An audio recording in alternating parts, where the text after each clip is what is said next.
দেখুন, অনেক সময় আমরা এ ধরনের প্রশ্নের সম্মুখীন হয়ে থাকি যে হয়তো একটা ছেলে বলছে যে, "ভাইয়া, আমার স্ত্রী তার পূর্বের বিয়ে গোপন রেখে বা বিয়ের তথ্য গোপন রেখে আমাকে পুনরায় বিবাহ করেছেন। যেটা আমি জানতে পেরেছি এখন। তো আমি আমার স্ত্রীর বিরুদ্ধে কোনো আইনানুগ পদক্ষেপ গ্রহণ করতে পারবো কিনা?" আবার অনেক সময় এরকম প্রশ্নও আসে, হয়তো কোনো নারী আমাকে বলছে যে, "ভাইয়া, আমার স্বামী পূর্বে বিবাহিত ছিলেন। তার বিয়ের সম্পূর্ণ তথ্য গোপন করে সে আমাকে বিয়ে করেছে। এখন আমি সেই বিষয়টা জানতে পেরেছি। তো এই মুহূর্তে আমরা কোনো পদক্ষেপ নিতে পারবো কিনা?"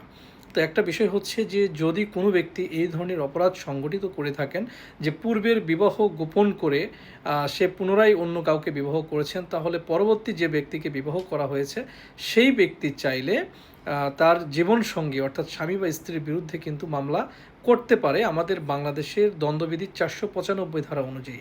এই ধারাতে বলা হয়েছে যে পূর্ববর্তী বিবাহের তথ্য গোপন করে যদি পুনরায় বিবাহ করা হয়, তাহলে যে ব্যক্তিকে পুনরায় বিবাহ করা হলো সেই ব্যক্তি তার স্বামী বা স্ত্রীর বিরুদ্ধে কিন্তু মামলা করতে পারে। এই ধারায় ১০ বছর কারাদণ্ডের বিধান রয়েছে। সো একটা বিষয় আমি ক্রিস্টাল ক্লিয়ারভাবে আপনাদেরকে জানাতে চাই যে যদি কোনো ব্যক্তি তার পূর্বের বিয়ের তথ্য গোপন করে পুনরায় বিবাহ করেন, তাহলে যে ব্যক্তিকে বিবাহ করলেন সেই ব্যক্তি এই বিষয়টা জানার সাথে সাথেই কিন্তু আইনানুগ পদক্ষেপ নিতে পারেন, যেখানে ১০ বছর সাজা রয়েছে।